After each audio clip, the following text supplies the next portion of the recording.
आज है 1 सितंबर 2025 दिन सोमवार। Welcome back to clean news UP. चलिए देखते हैं उत्तर प्रदेश की 25 फटाफट बड़ी खबरों को। योगी सरकार का दिव्यांगों के लिए बड़ा फैसला, हर जिले में लगेगा रोजगार मेला। उत्तर प्रदेश की योगी आदित्यनाथ सरकार ने दिव्यांगजनों के लिए बड़ा कदम उठाया है। अब प्रदेश के सभी जिलों में दिव्यांगों के लिए विशेष रोजगार मेले आयोजित किए जा रहे हैं। सरकार का कहना है कि कौशल विकास प्रशिक्षण कार्यक्रम में दिव्यांगजनों को प्राथमिकता दी जाएगी। प्रशिक्षण प्रदाता कंपनीज को निर्देश दिए गए हैं कि वे दिव्यांगों को विशेष रूप से कौशल प्रशिक्षण दिलाएं। ग्रेटर नोएडा के 18 गांव में बनेंगे ओपन जिम, लगेंगी 6 तरह की मशीन्स। ग्रेटर नोएडा प्राधिकरण ग्रामीण क्षेत्रों में स्वास्थ्य और फिटनेस को बढ़ावा देने के लिए बड़ा कदम उठाने जा रहा है। कासना, सिरसा, ढाड़ा और गिरधरपुर समेत 18 गांव में ओपन जिम बनाए जाएंगे। इसके लिए प्राइमरी स्कूल्स और खेल के मैदानों में जगह चिन्हित कर ली गई है। प्रत्येक ओपन जिम में 6 तरह की आधुनिक फिटनेस मशीन्स लगाई जाएंगी। डिजिटल क्रॉप सर्वे में सुस्ती बर्दाश्त नहीं, डीएम ने 6 सितंबर तक सभी आईडी एक्टिव करने का आदेश। जिलाधिकारी अविनाश सिंह ने डिजिटल क्रॉप सर्वे को लेकर अधिकारियों को सख्त निर्देश दिए हैं। कलेक्ट्रेट सभागार में हुई समीक्षा बैठक में उन्होंने कहा कि ये योजना सरकार की शीर्ष प्राथमिकताओं में शामिल है, इसलिए इसमें किसी भी तरह की सुस्ती बर्दाश्त नहीं की जाएगी। यूपी में आज से लागू हुआ नो हेलमेट नो फ्यूल अभियान, बिना हेलमेट पेट्रोल नहीं मिलेगा। उत्तर प्रदेश में आज से योगी सरकार ने सड़क सुरक्षा के तहत बड़ा कदम उठाया है। अब बिना हेलमेट बाइक चलाने पर न सिर्फ चालान कटेगा बल्कि पेट्रोल भी नहीं मिलेगा। नो हेलमेट नो फ्यूल अभियान के तहत प्रदेश भर के पेट्रोल पंपों पर सख्ती शुरू कर दी गई। यह अभियान 1 महीने तक चलेगा। सरकार का कहना है कि इसका मकसद लोगों को परेशान करना नहीं बल्कि उनकी सुरक्षा सुनिश्चित करना है। यूपी में सोलर पैनल पर खत्म हुआ रजिस्ट्रेशन व आवेदन शुल्क, उपभोक्ताओं को 1650 रुपए तक की बचत। उत्तर प्रदेश सरकार ने सोलर ऊर्जा को बढ़ावा देने के लिए बड़ा फैसला किया है। अब राज्य में रूफटॉप सोलर पैनल लगवाने का कार्य उपभोक्ताओं को ना तो पंजीकरण शुल्क देना होगा और ना ही आवेदन शुल्क देना होगा। पहले इस पर कुल 1250 रुपए का खर्च आता था। साथ ही मीटर जांच के लिए वसूले जाने वाले 400 रुपए का शुल्क भी समाप्त कर दिया गया है, यानी उपभोक्ताओं को कुल 1650 रुपए तक की सीधी बचत होगी। विमुक्त और घुमंतु जातियों के लिए बसेंगी कॉलोनीज, मकान भी बनाएगी यूपी सरकार। मुख्यमंत्री योगी आदित्यनाथ ने विमुक्त जाति दिवस समारोह में घुमंतु और विमुक्त जातियों के लिए बड़ी घोषणा की। उन्होंने कहा कि इन समुदायों के कल्याण के लिए प्रदेश सरकार एक विशेष बोर्ड का गठन करेगी। साथ ही इनके लिए कॉलोनीज बसाने और मकान उपलब्ध कराने की योजना पर भी काम किया जाएगा।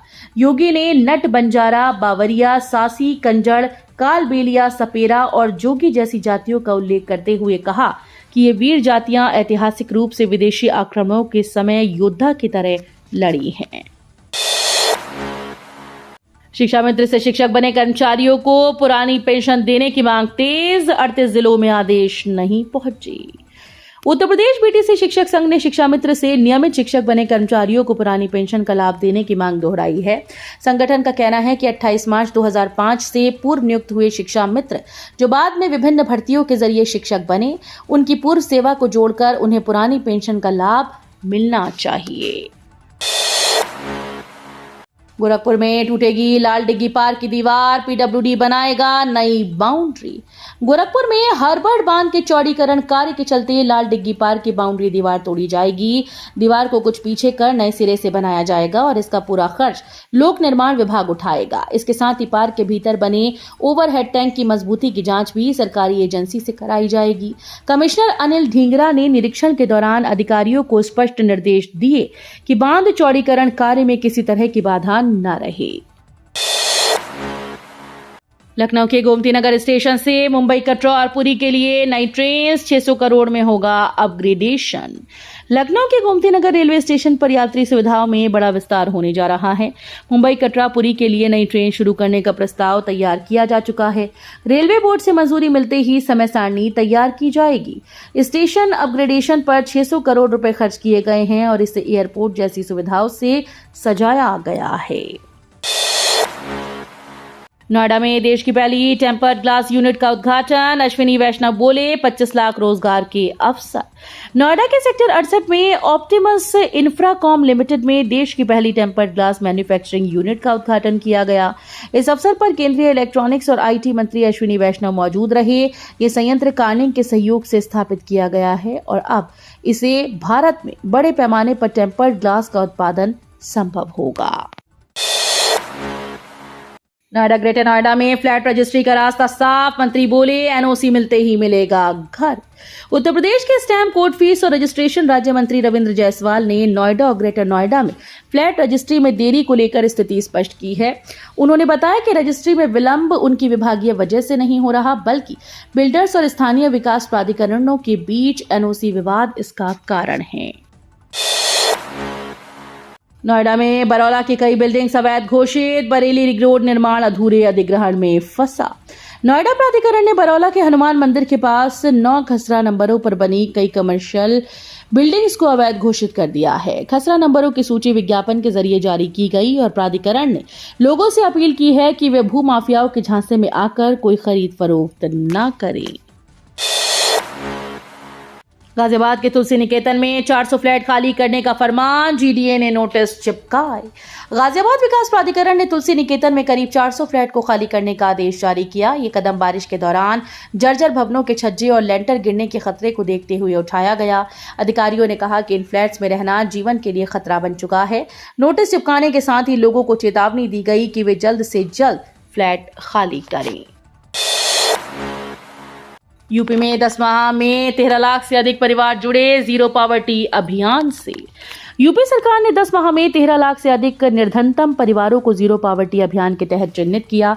इस अभियान का उद्देश्य प्रदेश के गरीबतम परिवारों को गरीबी रेखा के ऊपर लाना और उन्हें बुनियादी सुविधाओं और सामाजिक सुरक्षा से जोड़ना है। अब तक 3,72,000 से अधिक परिवारों को इसका प्रत्यक्ष लाभ मिल चुका है।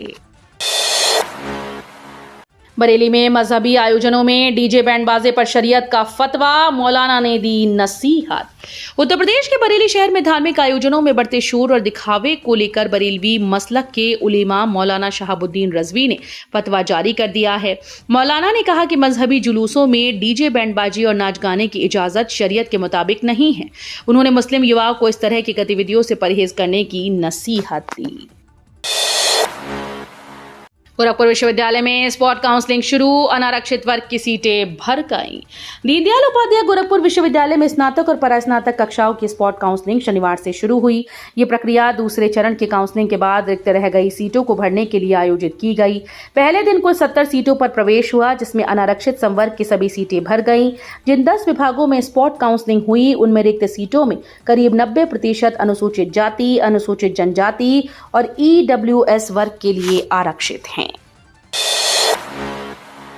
अखिलेश का केंद्र पर वार। सपा अध्यक्ष और पूर्व मुख्यमंत्री अखिलेश यादव ने केंद्र सरकार पर तीखा हमला बोला। उन्होंने कहा कि भारतीय बाजारों में चीनी सामान के लगातार घुसपैठ से घरेलू उद्योग और दुकानदारों का कारोबार बुरी तरह से प्रभावित हुआ है। इसका सीधा असर रोजगार पर पड़ा है और बेरोजगारी तेजी से बढ़ती जा रही है। अखिलेश ने चेताया कि चीन पहले हमारे बाजारों को अपने माल से भर देगा और फिर भारत को अपने उत्पादों पर निर्भर बना देगा। पीएम मोदी ने शी जिनपिंग को बुलाया भारत, 2026 ब्रिक्स शिखर सम्मेलन के लिए आमंत्रण। प्रधानमंत्री नरेंद्र मोदी ने चीनी राष्ट्रपति शी जिनपिंग को 2026 में भारत द्वारा आयोजित ब्रिक्स शिखर सम्मेलन में आमंत्रित किया। पीएम मोदी शंघाई सहयोग संगठन सम्मेलन में हिस्सा लेने चीन गए थे और रविवार को जिनपिंग से मिले। विदेश मंत्रालय की जानकारी के अनुसार शी जिनपिंग ने निमंत्रण स्वीकार करते हुए भारत की ब्रिक्स अध्यक्षता को समर्थन देने की पेशकश की। आगरा में नकली दवा सिंडिकेट का खुलासा, 150 करोड़ का टर्नओवर और 1 करोड़ की रिश्वत। आगरा में एसटीएफ और औषधि विभाग ने नकली दवा के मामले में बड़ा खेल पकड़ा। संजय बंसल और उनके परिजन की फर्म ने पिछले 5 महीनों में 4 राज्यों में 150 करोड़ रुपए का कारोबार किया। दवा कारोबारी हिमांशु अग्रवाल को रिश्वत देने की कोशिश करते हुए गिरफ्तार किया गया। मामले में अब तक 3 केस दर्ज हो चुके हैं। अब बनो अपने मालिक। यूपी सरकार की योजना से बिना ब्याज के लोन लेकर शुरू करें बिजनेस। उत्तर प्रदेश सरकार ने युवाओं को स्वरोजगार की दिशा में प्रेरित करने के लिए मुख्यमंत्री युवा उद्यमी विकास योजना शुरू की। मेरठ समेत पूरे प्रदेश के ऐसे युवा जिनके पास हिम्मत और आइडिया है लेकिन पूंजी की कमी है, इस योजना का लाभ उठा सकते हैं। इसके तहत उन्हें 5 लाख रुपए तक का लोन बिना ब्याज के उपलब्ध कराया जाएगा। योजना का उद्देश्य युवाओं को अपना व्यवसाय शुरू करने का अवसर देना और उन्हें आर्थिक रूप से आत्मनिर्भर बनाना है। परिषदीय स्कूल के विलय मामले में अहम सुनवाई आज। हाईकोर्ट ने पहले दिया था यथास्थिति आदेश। प्रदेश के परिषदीय स्कूल के विलय मामले में इलाहाबाद हाईकोर्ट की लखनऊ पीठ आज 1 सितंबर को सुनवाई करेगी। न्यायमूर्ति राजन रॉय की अध्यक्षता वाली खंडपीठ के समक्ष विशेष अपीलें सूचीबद्ध हैं। बीते 24 जुलाई को हाईकोर्ट ने सीतापुर के स्कूल के विलय में उजागर अनियमितताओं के मद्देनजर यथास्थिति बनाए रखने का आदेश दिया था। गाजियाबाद में जमीन महंगी होने जा रही, सर्कल रेट में 10 से 15% की बढ़ोतरी संभव। दिल्ली के पड़ोसी गाजियाबाद में जमीन खरीदने वालों के लिए बड़ी खबर है। पिछले साल सर्कल रेट में 5 से 10% की बढ़ोतरी हुई थी, वहीं इस बार इसे 10 से 15% तक बढ़ाने की तैयारी चल रही है। सर्वे की प्रक्रिया पूर्ण हो चुकी है और नई दरें सितंबर के पहले सप्ताह में जारी होने की संभावना है। इसके बाद आम जनता से आपत्तियां मांगी जाएंगी। गाजियाबाद में 9 महीने बाद भी 2000 बच्चों का एडमिशन नहीं, पेरेंट्स परेशान। गाजियाबाद में 8वीं दाखिला प्रक्रिया शुरू हुई। 9 महीने बीत चुके हैं लेकिन जिले के 2100 बच्चे अब भी दाखिले से वंचित हैं। शिक्षा का अधिकार के तहत 1 दिसंबर 2024 को दाखिला प्रक्रिया शुरू हुई थी। पहली लॉटरी 24 दिसंबर को निकाली गई और जनवरी, फरवरी, मार्च में कुल 4 चरणों में 6306 बच्चों का चयन किया गया। इनमें से 4206 बच्चों को ही निजी स्कूल में दाखिला मिला।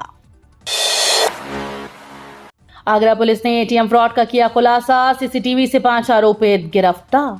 आगरा के कमला नगर पुलिस ने एटीएम फ्रॉड के एक गैंग का पर्दाफाश किया। आरोपितों ने एटीएम में प्लास्टिक की पट्टी लगाकर ग्राहकों की रकम फंसा दी और बाद में निकाल ली। गैंग के 5 सदस्य गिरफ्तार किए गए, जिनमें मामा भांजा शामिल हैं। 4 प्रतापगढ़ और 1 कासगंज का निवासी है। शातिरों ने कुछ दिन पहले कैनरा बैंक के एटीएम से 5 ग्राहकों की रकम चोरी की थी। पुलिस ने बताया कि आरोपित विशेष रूप से डाइबोल्ड मशीन वाले एटीएम को निशाना बनाते थे।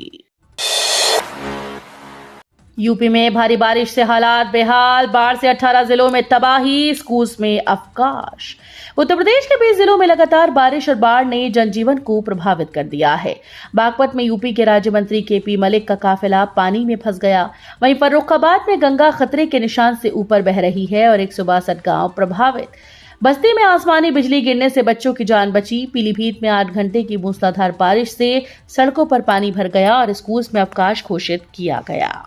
तो ये थी आज की 25 फटाफट बड़ी खबरें। अगर आपको न्यूज पसंद आई हो तो वीडियो को लाइक और शेयर जरूर करें। धन्यवाद।